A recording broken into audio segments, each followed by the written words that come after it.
एक गरीब आदमी ने एक बार एक अमीर जमींदार से पैसे उधार लिए और वह चुका नहीं सका। अमीर आदमी की नजर गरीब आदमी की सुंदर बेटी पर थी और वह इस स्थिति का फायदा उठाना चाहता था। उसने एक योजना बनाई ताकि वह उस लड़की से शादी कर सके और साथ ही अपनी प्रतिष्ठा भी बरकरार रख सके। तो जमींदार ने कहा कि वह एक शर्त पर उसे कर्ज से मुक्त कर देगा।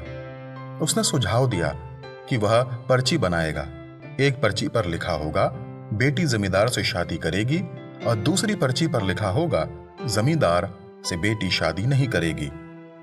युवती आंखें बंद करके एक पर्ची को चुन लेगी और शर्त यह थी कि परिणाम चाहे जो भी हो, दोनों में से उसको किसी एक पर सहमत होना होगा।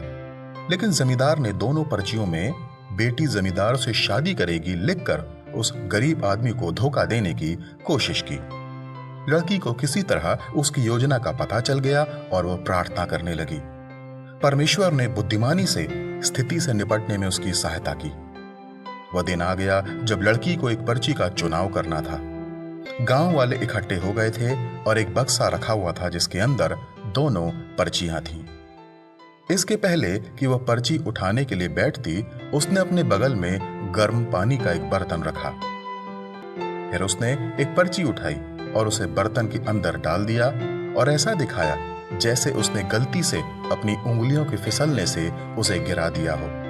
लोग चिल्लाने लगे, पर्ची की स्याही खराब हो गई होगी और लिखा हुआ मिट गया होगा, हम निर्णय कैसे लेंगे। लड़की ने जो कुछ हुआ उसके लिए माफी मांगी और सुझाव दिया कि वे अभी भी बक्से में छोड़ी गई पर्ची के आधार पर परिणाम पर निर्णय ले सकते हैं। जाहिर है जो पर्ची पानी में गिर गई, डिब्बे के अंदर दूसरी पर्ची पर जो लिखा होगा उसका उल्टा होगा। फिर दूसरी पर्ची खोली गई और उसमें लिखा था बेटी जमींदार से शादी करेगी। युवती ने कहा, अब यह निष्कर्ष निकालना काफी उचित है कि मुझे जमींदार से शादी नहीं करनी चाहिए और मैं इसका पूरी तरह से पालन करती हूं। उसने परमेश्वर की सहायता से स्थिति को जीत लिया। बाइबल कहती है, यहोवा परमेश्वर मेरी ज्योति और मेरा उद्धार है, मैं किससे डरूं? यहोवा मेरे जीवन का दृढ़ गढ़ ठहरा है, मैं किसका भय खाऊं?